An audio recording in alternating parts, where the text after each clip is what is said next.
आसामनि गोबां सुबुंनि न'खर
मोगा-मोगि थानानि बर'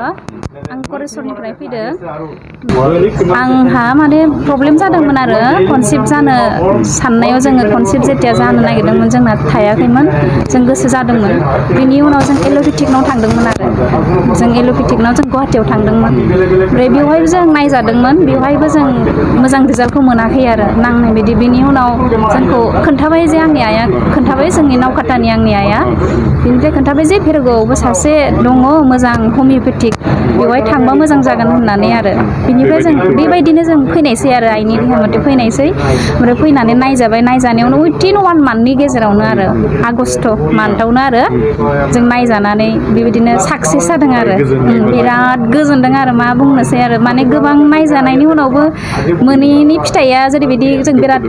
दुखु जों ओरैबायदि मोनसे मोजां फिथाइ मोनबाय बेखौ माने जों बिराद गोसोखौ खुसि मोनबाय आरो दा बिनि थाखाय जों सारखौ गोबां माने साबायखर होयो आरो बिनि थाखाय सारा इसोर बायदि जानानै जोंनि गेजेराव नुजाफैदोंमोन आरो दा आंना बेबिया 14 माह सोलिबाय थादों आरो 14 मान्थ दा नै सेप्तेम्बरनि 5 मा मोनबानो नङा एप्रिलनि 5 मोनबानो डेट फुरा 15आव हाबैसिगोन आरो बियो नायसिगोन आरो सरि 2 बोसोर जासिगोन बेखायनो नोंथांबायदि बेबायदि गोबां माने प्रब्लेमाव गोग्लैनाय मानसि दं बिथांमोनखौबो मा होनना खावलायगोन बिथांमोनखौ खावलायनो लुगैयो जाहाथे आं जेरैबायदि साक्सेस जादों आंहाबो फुरा बिसास दं सारनि फारसे जे बयबो नायफैजा आरो खम खरसावनो रिजाल्टखौ मोनगोन जिहुते साक्सेसफुल जागोन बिनि फिथाइया बयखौबो खावलायो आरो आङो आरो गोबाङानो कन्टेक्टबो लागासिनो आंजों ओमफ्राय आंबो सारनि कन्टेक्टखौनो होदों आरो नायजादोंबो आरो मोनदोंबो आरो बेनिखायनो दे साबायखर जों सस्ति हमियाव फैनानै दा जेरैबायदि खुसि मोनदों आं नै आंनि खाथियाव फिसाजोबो दोङो दा बिराद धन्यबाद सारनिसिम आरो सोरबाफोर बिदि समस्या दङबा बे सारनियाव फैनानै सारजों मोजां ट्रिटमेन्ट खालामफै गोबाङानो खिन्थु माने गायन'लजिस्टनि खाथियाव थाङो नोंथाङाथ' हयथ' बिदि थांदोंमोन जथेस्थ' जों थांदोंमोन थांनानै खुनु कनसेप्ट बिदि मोनाखैमोन दा बिथांनियाव फैना जों मास मोनसेयावनो मोननानै दा दिनै नै गथ'आ देरबायना आंनिया आंनि मुङा सन्जु बर' आरो बिसिनि नामा निला बर' आं तामुलनिफ्राय फैदों आं बे सारनाव माने सन्ताननि थाखाय फैदोंमोन आरोखि न आंना बिसिया माने सिसनि प्रब्लेम जाना दंमोन ओमफ्राय सिसनि प्रब्लेम जाना दंबा आं बे सारनाव देखायनानै 1 मान्थआवनो कनसेप्ट जाबाय आरोखि बोरै माने खबर मोनखो बेखौ आं निउसाव नायनानै मोननानै लोगो लोगो फैदोंमोन ओमफ्राय फैनानै ओमफ्राय बिथांनिफ्राय सारनिफ्राय मुलि लांनानै मास मोनसे मुलि जानानै दा कनसेप्टआव जाहैबाय आरोखि हाबा जानायालाय जोंना बारा बोसोर जायाखै 1.5 बोसोर जादों आरोखि बिदि आरो 1.5 बोसोरनि उनावबो माने माबा जायाखैमोन आरोखि ना बेनिफ्राय दा सारनिफ्राय मुलि लांबाय मास मोनसे जानानै नायबाय ओमफ्राय बेयावनो क्लियार दा खुसि आरो मोननानै फैनाय उनाव 21 जुलाइआव नोंथांमोननि निउसाव आङो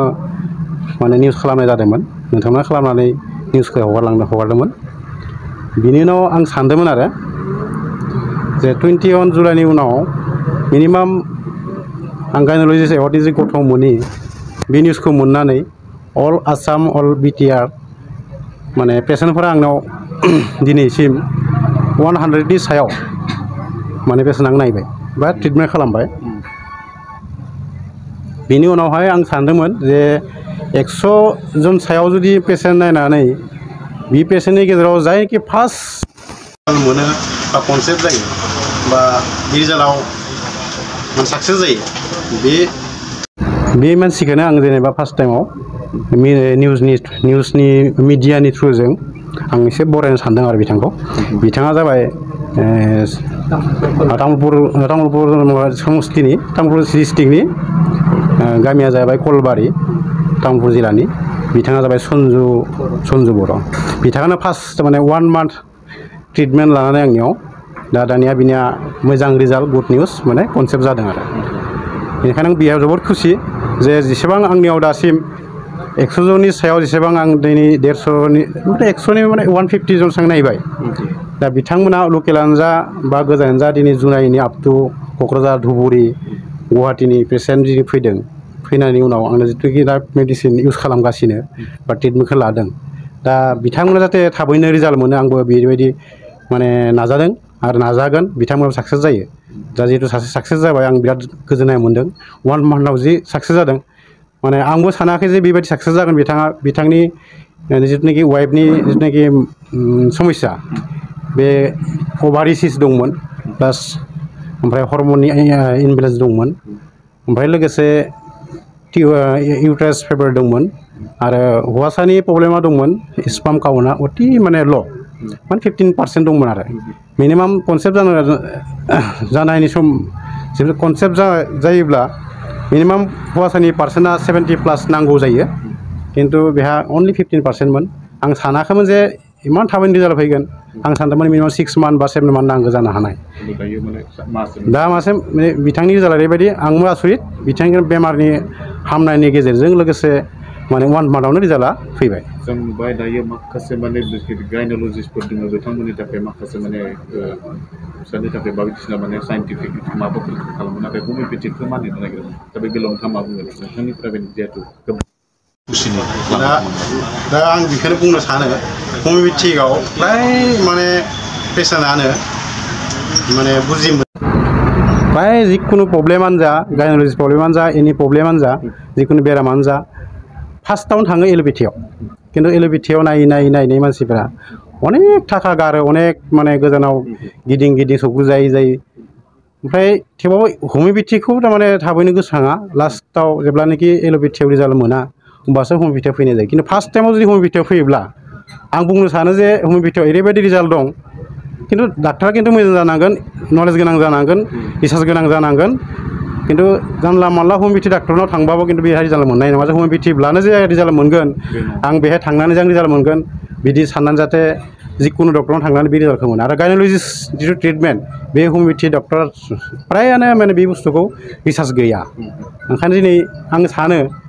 आं बेनि बेलायाव माने रिसार्च खालामनानै दिनै जिथु रिजाल्ट मोनबाय दिनै 2006 मायथाइनिफ्राय दिनैसिम 2024निसिम आं 300नि सायाव जिथु रिजाल्ट ओंखारबाय दा आं सानो आरो बुंनो सानो फिउचाराव जाहाथे बे निउसखौ नुनानै मानसिफोरा जाहाथे एल'पेथियाव